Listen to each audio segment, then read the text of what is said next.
వారి వారి పొలాల్లో ఏ పురుగు ఉంది, ఏ తెగులు ఉంది డేటా ఇందులో కూడా మా పోర్టల్లో చూస్తూ ఉంటాం. ఫలానా నాగులపాలెం నుంచి ఫలానా సుబ్బారావు గారు ఫలానా పంటలో ఈ పురుగు ఉందని ఎంటర్ చేశారని చేస్తాను. క్వాలిటేటివ్ అని ఉంటుందండి ఇందులో. మీరు ఈ యాప్ లో చూస్తే ఉందా, మధ్యస్థం ఉందా, తక్కువ ఉందా అంటే ఒక అంచనా, కంటితో ఒక అంచనా అవగాహన. ఉదాహరణకి నా పురుగులో నా పొలంలో కత్తెర పురుగు స్థాయి ఎక్కువ ఉంది అని ఇందులో ఎంటర్ చేశాను. ఎక్కువ స్థాయిలో ఉన్నప్పుడు మీరు ఏమేం చేయాలి అనేది ఇందులో చూపించేస్తుందండి. అంటే మన ఎక్స్పర్ట్ మన వ్యవసాయ శాఖ అధికారుల దగ్గరికి వెళ్ళక్కర్లేదు, సైంటిస్ట్ దగ్గరికి వెళ్ళకద్దు, మన చేతిలోనే ఉన్నాడండి ఎక్స్పర్ట్, మన చేతిలోనే. రికార్డ్ అవుతుందండి ఇందులో మన గ్రామం పేరు వరకు, తర్వాత మన పేరు, పంట పేరు, మన తారీఖు, ఇదంతా ఎంటర్ చేస్తామండి.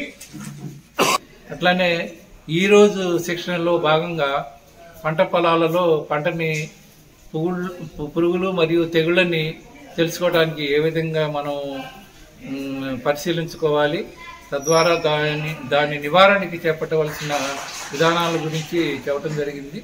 అలానే ఈ మధ్యకాలంలో భారత ప్రభుత్వ వ్యవసాయ మంత్రిత్వ శాఖ వారి ఆధ్వర్యంలో ఒక యాప్ అనేది రైతు సోదరుల వినియోగం కొరకు తీసుకురావడం జరిగిందండి.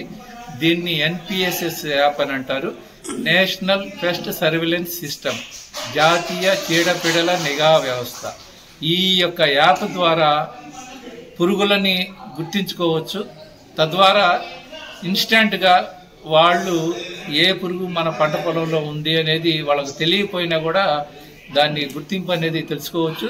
అలానే కొన్ని రకాల సూచనలు పురుగు ఉధృతిని బట్టి ఆ యాప్ ద్వారా కూడా ఏ పురుగు మందులు కొట్టాలి, ఏ సమగ్ర సస్యరక్షణ పద్ధతులు అవలంబించాలనేది కూడా ఈ యాప్ తెలియజేయడం జరుగుతూ ఉంటుందండి. అట్లానే ఇప్పుడు పంటలో ఇప్పుడు పురుగు తెగులు ఏదో వచ్చిందా, మళ్ళీ ఏంటంట ఫస్ట్ రసాయన పురుగు పైనే మనం వెళ్లకుండా మన ఫస్ట్ ఏంటంట సాగు పద్ధతులు, మళ్ళీ తర్వాత జీవ నియంత్ర పద్ధతులు, మళ్ళీ యాంత్రిక పద్ధతులు అలా వాడిన తర్వాత మన పురుగు ఉధృతి ఎలా ఉందని తెలుసుకున్న తర్వాత మనం పైనే అది ఏంటి తక్కువ మోతాదులో మందు వాడాలా, మధ్యంతగా వాడాలా, ఎక్కువ వాడాలా మనం ఏంటి తెలిసిపోతుంది. ఫస్ట్ ఏంటంటే పురుగు ఉధృతి ఎలా ఉందని తెలుసుకొని మళ్ళీ తర్వాత చివరి అస్త్రంగా మనం కెమికల్ వాడాలి.